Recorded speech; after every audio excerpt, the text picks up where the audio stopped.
I'm J.R. Todd. I'm Antron Brown, and this is The Skinny. From Fathead Studios in Speedway, Indiana, this is The Skinny.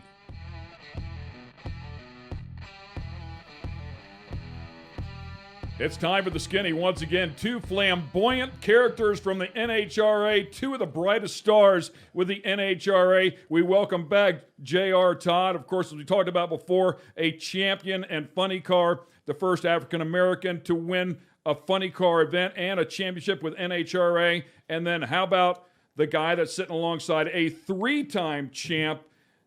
Welcome, my friend, Mr. Antron Brown in the house. And boy, have you really done an amazing job as well. You too have won the U.S. Nationals like that guy sitting along beside you. 2012, 2015, an amazing year. 7 wins, 7 number one qualifiers. You set the world on fire. 2012, I think the first African-American to win a major motorsports championship across all divisions. I mean, you really paved the way for a lot of people. I know a lot of people look up at you. Your 22nd year, I believe, in the industry here at a very, very high level. Boy, have you been successful. Welcome to the show. It's always great to be here. You know, I can't believe I'm finally on The Skinny. I ain't got to work out. I'm just coming to the show. I'm going to leave here skinny, right? Well, it hasn't worked for us. But We've been That's why I came back. Yeah. We've been on here a lot, and it hasn't done anything for us. So Auto Week ranked you number 1 for the decade. How cool is that? Wow. I mean, that's just an incredible deal. And I'm just honored just to be a part of it, just to be in the sport, to do what we do. And NHRA, I tell you what, it's been a true blessing to be amongst people like my man sitting next to me right here, JR. And again, being out there with like the Langdons, the Schumachers, the Bernsteins, the Dixons, the Forces, and the Lucases. I mean, you got so many great families out there that have done great things, and just to be mentioned among and be part of something that, that you dreamed as a kid, and to be recognized of doing something that you always loved as a kid is truly an honor. It's awesome. Yeah, man, awesome. You came flying up through the ranks and a skilled driver. You proved that very early on. Coming out of bikes, you were in Pro Stock bikes, 16 wins there, total of 50 wins inside of the top fuel category. But you did exactly what everybody was afraid of, I think, coming out of the Pro Stock motorcycle ranks. We always saw those guys there that leave so good, and you were one of the best, if not the best, lever inside of the category. You go to fuel, and certainly nothing changed there. You immediately put everybody on notice. These things will leave. They can leave, and you just got to put the work in. You got to put the work in, and I've always been one of those, I guess it was beat in from my grandpa, man. My grandpa, man, let me tell you something, man. My dad and uncle is like, they gave no false hope. So we had a practice tree at the house growing up, and that's all we worked on. And for me, I'm not one of those type of people that want to come out here to be out here. I'm out here because I want to compete at a high level, and I want to win, and I expect to win. And I want to surround myself with the same people with the same mindset.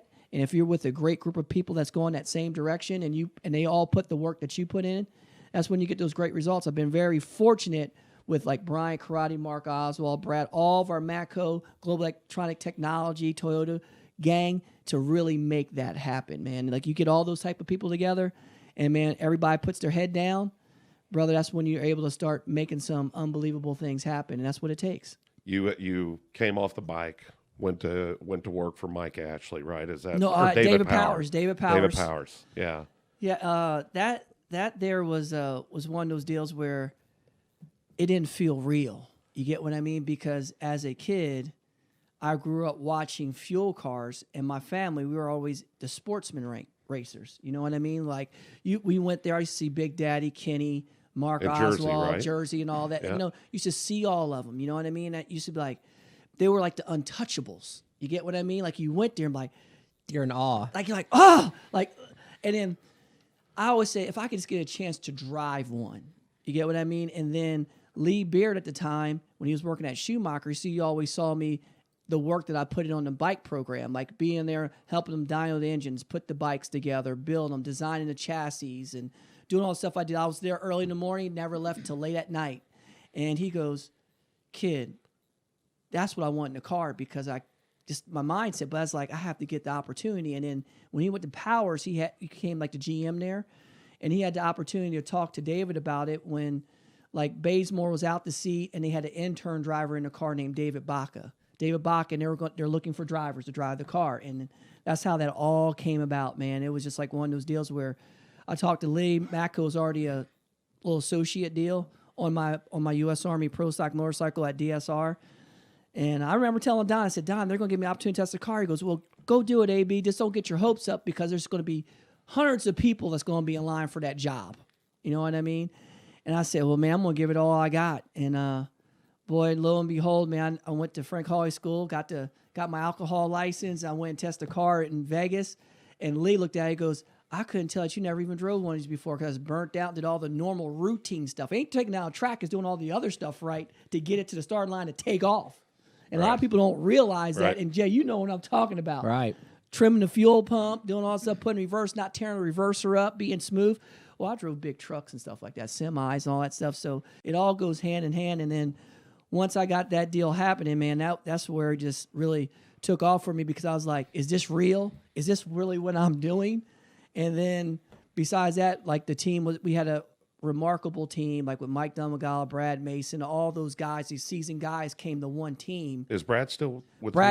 Brad's still with us. Yep. And he's been like their rock there, man. Yep. And then the year after that, that's when we got Karate and Oswald, and we became that bond that's just been awesome that we got rekindled back together. So it's just one of those deals where you get together with the right people, it makes it fun. And going forward, I'm just living that dream. Still living that dream. What was that like? You'd already been on a pro stock bike, very successful there, and knowing how hard those things leave to getting into that fuel car. Do you remember the first time you hit the throttle, what it felt like? Oh, absolutely. When I hit the gas pedal, I'll tell you what, it got my attention really, really quick. Because the thing about it is I never felt something that hit like that, but it wasn't the starting line that really got me. What got me is once I got out there past 100 feet and the car took off again. And then I got to the 250, 300 feet. The next clutch just came in. It took off harder again while it was already rolling. And then when you got to like 500 feet and the clutch goes 1-to-1, you feel then it really goes. And then you're like, oh, snap. Jay tells me, it's like, snap, snaps you up, whips you back. And you're like, oh, Lord. And you feel it just floating. And he's like, this ain't right. It's like, this car feel like it's off the ground, but it's still moving forward. And it's just sashaying left to right. Is this car coming unglued? Is this the way it's supposed to feel? I did the same thing my first race in a top fuel car. We used to run, now we run 6-disc clutches. So like they don't really lock up. They just come together real smooth with the engine, you know. And a 5-disc, like they're pretty violent. My first ride was a 4-disc, so it was even more violent than a 5-disc. You know, when those things lock up, like what the hell just happened? They used to yank the front tire off the ground. Yeah, like you think something broke almost. Like this isn't right. They're like, oh no, like that the clutch locked up. Like why'd you lift? Like, well, I've never experienced that before in my life. Like I didn't know what happened. Like, oh yeah, like that's what happens at half track. Get used to it. Like it's a pretty wild feeling for sure. It's almost like taking off again. It is, and that's the hardest part to explain to people is that at like 290 miles an hour is where our clutch goes 1-to-1. And at that time, the car takes off harder at 290 miles an hour than it did from 0 to 100 miles an hour. So the G load's harder there. Yeah, like the G's will kind of level off after we take off, and then you know once that happens, like it spikes back up even higher. Kidding. Wow. Yeah, it takes off about 3.8. Goes in a jiggle, comes down like a hair, and then it starts getting power and clutch come to it, so the G meter will keep on rising. When it goes 1-to-1, it'll snap, and when it snaps together, you're like 5.5 Gs. And you do that at 290 miles an hour. Right. You know what I mean? And that's when your butt cheeks get tight, and your draws get a couple different colors in them. Mine's tight just listening to you talk about it.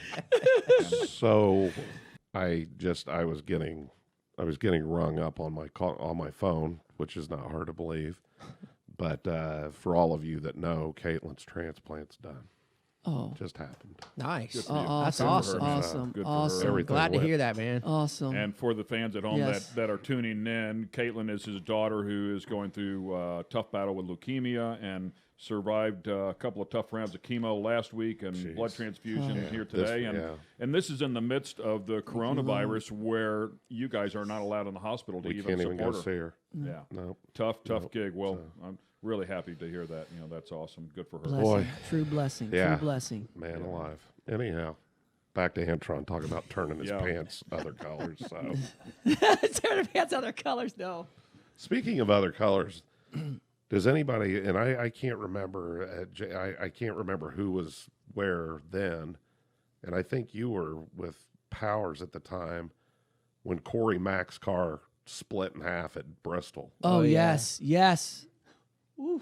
Yeah, were you there as well, JR? I don't think I was there that year for some reason. If it was 06, I wasn't even racing top fuel yet. If it was 06, I definitely wasn't there. In 2006, at the Thunder 2006. Valley Nationals in Bristol, Tennessee. Yep.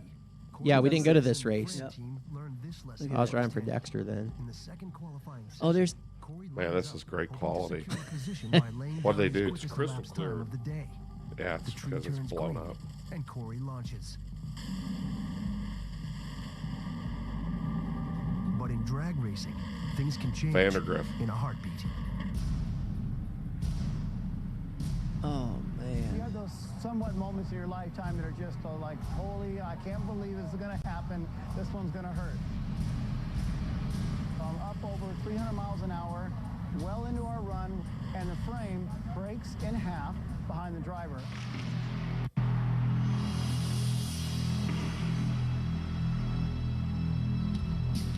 Can you imagine that right there? That's just what I was getting staring ready to down say. at the You're track? staring down at the track at 300. Look at that flame, too. At 300 miles an hour, the frame is flexing in multiple directions from the 5G acceleration. Yeah, and you can 2 see tons of the downforce jumping. generated Yeah, by there's the there's wind. the tunnels there Suddenly, create bumps. It Yes. just upsets the car. Point. It fractures directly behind the cockpit, triggering an emergency deployment of the parachute. I go I from remember those cars. You watching go down, and they Yes. would just bow Oh, up. yeah. Man, I Yes. mean, big time. And the heat treating, you start heat treating them, but it made the chassis even more brittle. And I remember distinctly that they went to the bigger wall tubing, and just a bigger diameter tubing, and Yeah. it made the chassis a lot more rigid. I remember when I first started racing the year because that was a transition year, and I drove that car, and we literally put that car up because people started going faster with the new car and testing at Phoenix. We brought the new car out, and it literally went. We went from a 452, same tune-up, same management, put in a new chassis, and went out and went a 448 shutting off because the car just applied so much more power to ground because Right. it's so much Yeah. stiffer in the Yeah. back. Yeah. And they were like, well, why didn't we do this years ago? Because everybody thought flexible. Like, Right. Right, where it turned it. Yeah. it was better because it gave you more traction. It is to a certain degree, but you have to have it sturdy so you can plant and put it to the ground too. So our car's gotten better, quicker, faster, and safer all into one deal because of that incident right there. I remember it. Yeah. For sure. Progress. Yes. I mean, it is, and it's a live testing and tuning session every time you guys go out there. Knock on wood, I haven't had the experience anything like that, but someone else in the room has. Like, he's another human highlight reel. Like, this guy right here knows. Oh man, He knows about that stuff. Yeah, it's just one of those deals where nobody prepares for it. Right. Nobody knows You they're going to can't, crash, yeah. and you don't think about it. You don't know about it. It's like you go down a track so many times without nothing ever going wrong, where your mind's focused on being a gladiator, like gladiator mode. You're focused on hitting a tree, keeping it in a groove, doing your job, doing everything right, and then it's one of those deals where you get shell shocked. You get what I mean? Because Yeah. it literally took me a few races after that incident in 2013 when my car blew up like Corey's did. Like mine blew up.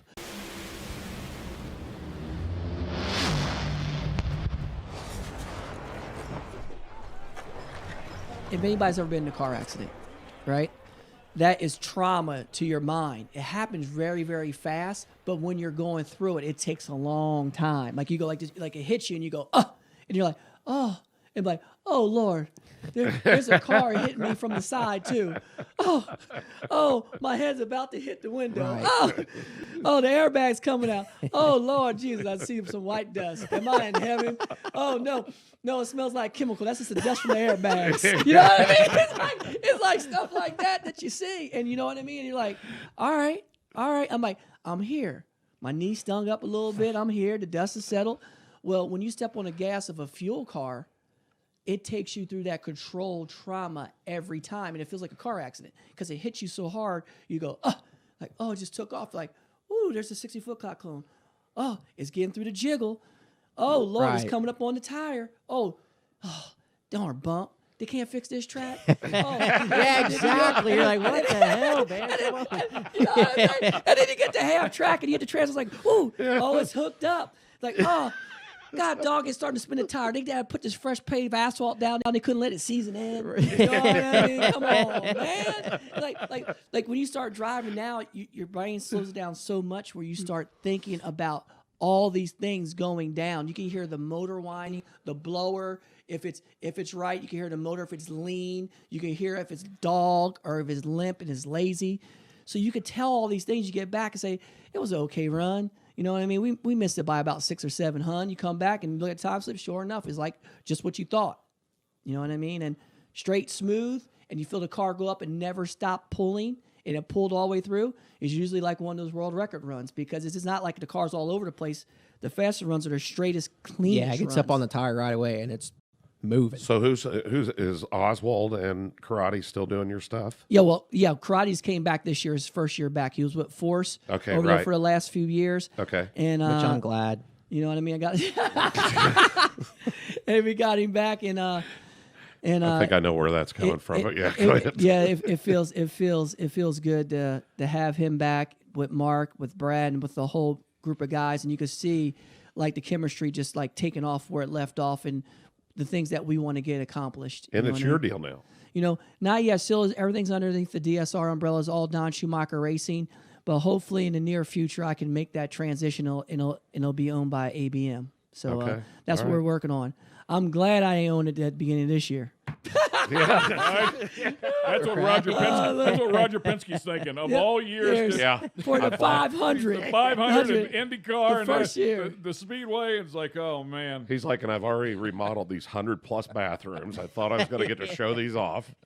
You know, I think they're going to, hopefully they will get back to racing and won't ruin the month of May for Roger, and that can actually be a reboot for a whole Indy and a community, just the Yeah. Indianapolis community, because we're going to need it. We're going to need to get back to some normalcy, because this stuff right now with people staying in their homes, and the only ones right now that you better invest in is the grocery store and Walmarts and Myers, brother. Yeah. And you Because- know, the crazy thing about it is, and we were talking about it before we went on air, was, you know, you think about, I mean, all of us lived through it, 9/11.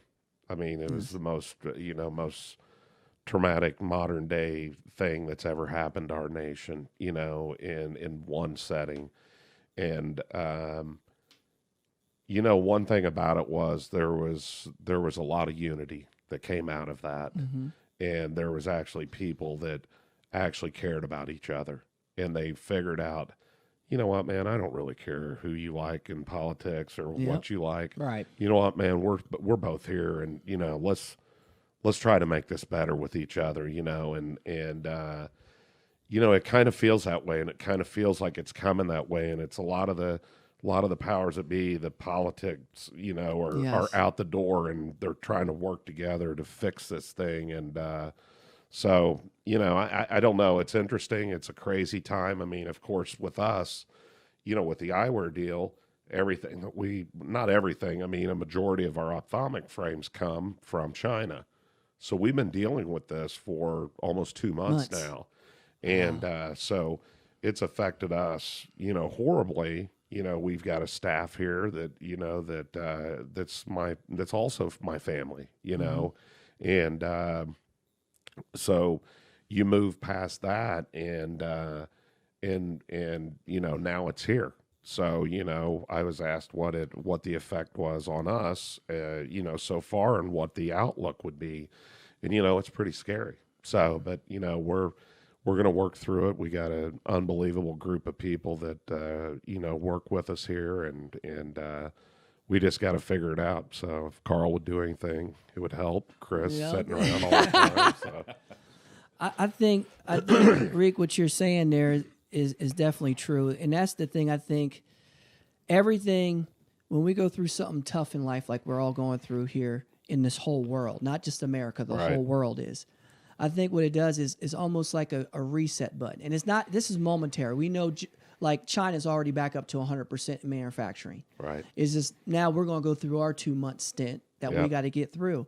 But one thing that reminds us all the time is that when you talk about politics and stuff, that's the hardest deal because that's what divides all of our people is Right. politics. Right. You know what I mean? Right. What we need to start doing is thinking about the people Right. and us Absolutely. coming together. You Yeah. know what I mean? Like think about this, like the Brainerd deal. We're talking about Brainerd. Right. All those people get out in that zoo. Nobody knows who what Nope. who No one is or cares. what Don't, is. don't even care. All they care about is the time that they're sharing with each other and how they're going to get through that 7 days and have an enjoyable time. If All they right, got put enough, him- if put they him got on the enough ballot. beer. Put him on the ballot. All right. He's got my vote. vote. You got my vote. But you know, but You're in. I'm You're just, in. I'm just saying, and that's why I look at each and every day, and that's one thing about our sport Yeah. in NHRA drag racing that brings all the people together because we don't have stuff that divide people. Right. Every ticket's a pit pass. Right. Everybody gets to come up and see JR, comes John Force, Yeah. whoever, myself, and get to come up and we get to relate. That's how it gave us our hopes of a dream to be a reality because we are able to put ourselves in that position because everybody's normal people. Yeah. We don't need to be separated from other people. You get know, what I mean? you know how Forrest is. You know, he's never gloating or who he is No. or so low key.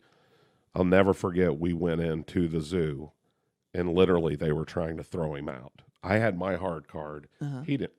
Of course, didn't have his Uh-huh. No, hard no card. He never has a hard card, right? Yes. And we're rolling in on a golf cart. The guy's like, "Well, you can go in. This guy, he's out." I said, See that banner right there? that's his name on this race. Yes. So he's not out, by the way. So, Well, think about but it's exactly what you said. It didn't matter. It's just another person. yes. And but yeah, you wouldn't. I don't think anybody's sober enough to know who each other is out there to begin with. So You know, well, that's that dream we talk about all the time. That American dream, like Forrest Lucas, right? Where Yep. did he come from? He was a truck driver. yep, A truck driver. Who's John Force? A truck Same. driver. yeah, he was You a get what I trash mean? truck Yeah, grew up in driver a at trailer. that. Who was Ken Stout? Truck driver. You know? Rico, truck Still a driver. truck driver. Hey, I am too. My family, my grandpa started Oh, that's right, septic you were tank a truck business. driver. Septic tank business. I grew up driving dump trucks, track hose, backhoes, pumping out. One man's crap's another Shit. man's That's treasure. Right, another man's gold right there. We were number one in the number two business. All right, that's what I tell people. And look, people goes like this. AB man, why you sign like that? You're happy when you sign autographs. I said because every time I sign an autograph, that means I'm out here signing an autograph and I ain't pumping a honeydew tank. That's why I said I'll sign all day, boy. Till that hand comes off. Trust me. Shoot, I said, because you people don't smell bad, but they open them septic tanks, boy. Woo, they got a different stench to them, boy. Shoot, we called it black gold. I want to stay here with the right gold. Let me sign with this black Sharpie. Come on. Speaking of dad, your grandfather and your father both raced, right? Yep, and my uncle. My uncle still races to this day. He just won, he actually just won the Dutch Classic last year at No Maple kidding. Grove. That's a big Yeah, race. and top dragster. So my uncle matter of fact, he just literally a day ago he just turned 67. So he's still out there doing his thing, lighting it up, man, racing. Looks like he's only Well, 50. he's got 3 years to catch Forrest. Hey, Yeah. Yeah. Believe he's it? got, he's got plenty of race wins, but he ain't got nothing like Forrest. And though. about another 20 plus to catch Chris Well, Karamazini, I just That's yeah. the Greek. That's the best kept secret in drag racing, isn't it? Age Does anybody know unknown. how old he really is? Hey, you keep racing, it keeps you young. Yeah, You man. get what I mean? People think I'm like 28 all the time. I said That- my daughter's 20. That's what I say about Snake. Like 18. he's always, off-road racing now. He's into those UTVs and all that. Like Yeah. that's good for you, man. It keeps you young. Like he's active in that. He's always sending me pictures. Hey man, check this out. That's good. Yeah. Like he's not sitting at home just thinking about the older days. Like nope, he can't wait to go to Baja and race that thing. Like that's what I want to do when I get to that age, not race a fuel car. I'd like to stay active in racing. Well, Just- you had an experience doing that, did you not? it was an experience, all right. Come on, you got to let us have Yeah, that. so Morgan Lucas and I think it was 2007, like get to go to Baja. I'm like, yes, like I love off-road racing. Yes. Grew up watching, Ivan the Iron Man Stewart. Like, Yes, that was the my man. hero when It's I the was man. a kid. Every year at Toyota Day, like he walks in the room, like, holy cow, there's Iron Man. Like, I should play that video game. right, Remember that? yeah. I used to play that video game. So like somehow this opportunity comes up, like, hey man, you guys want to drive a Class 1 buggy? I'm like, absolutely. Get to go to Barstow or Baker, somewhere like that, and test it. Like that was fun. So then when you get to Mexico, then you realize like all these other teams that you're with or competing against, like they basically have enough stuff to build another car if they need to, like if it crashes, breaks Oh, out. yeah. we had like a spare tire.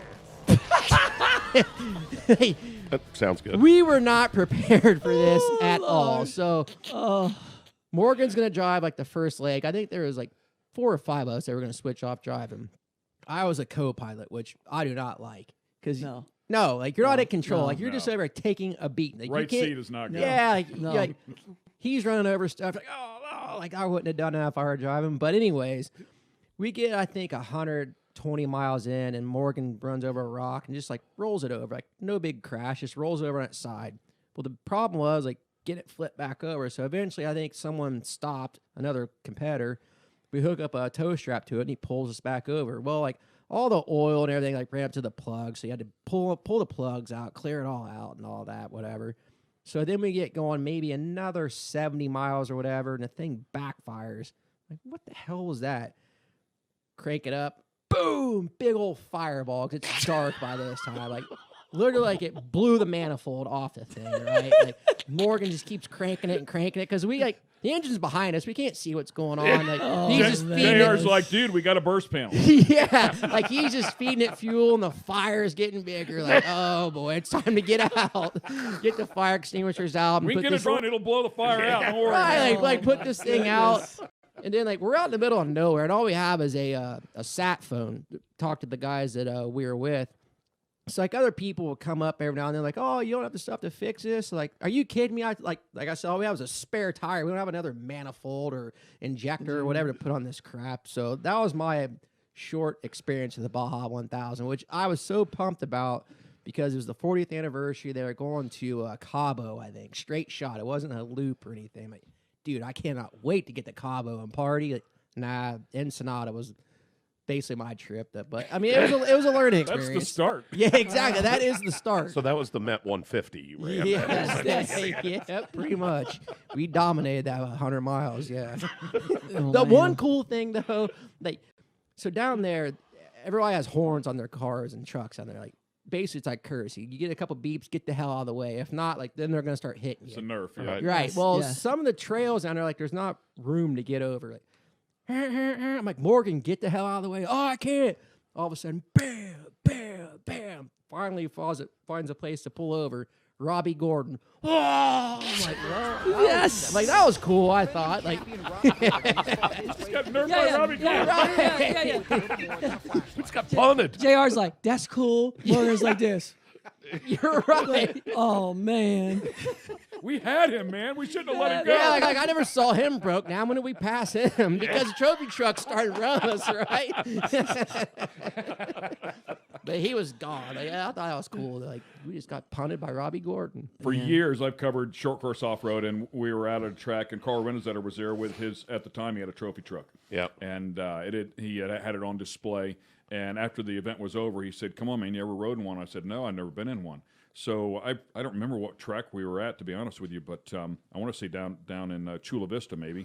But he fires this thing up, and climb inside, and everybody, we're strap in, and we take off, and it's a pretty smooth road, and we're just cruising like 50 or 60 miles an hour, just right at the edge before we get to the desert.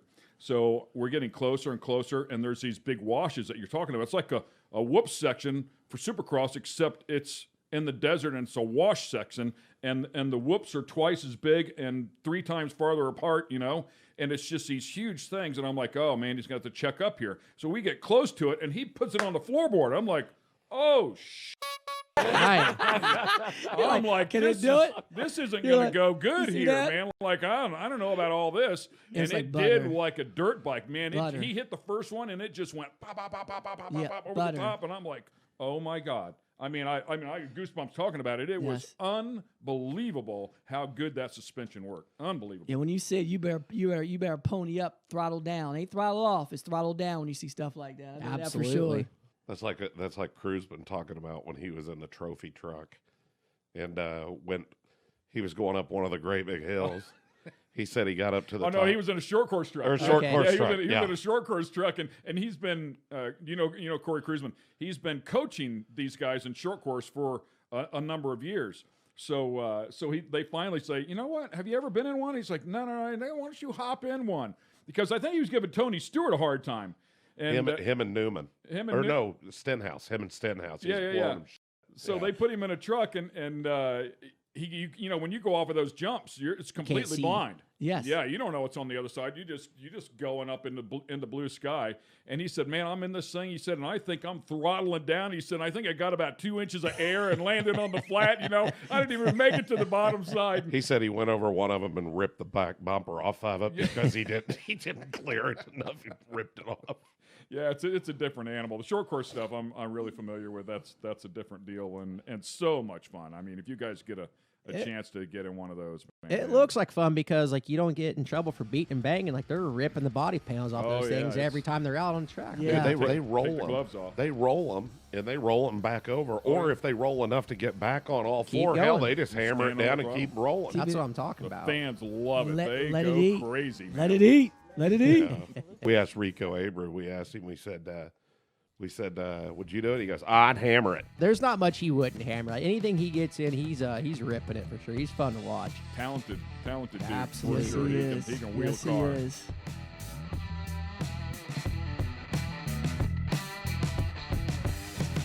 Thanks for watching this episode of The Skinny. Be sure to check out all the latest sun and optical eyewear at fatheads.com. Special thanks to our sponsorship partners at Elliott's Custom Trailers and Carts.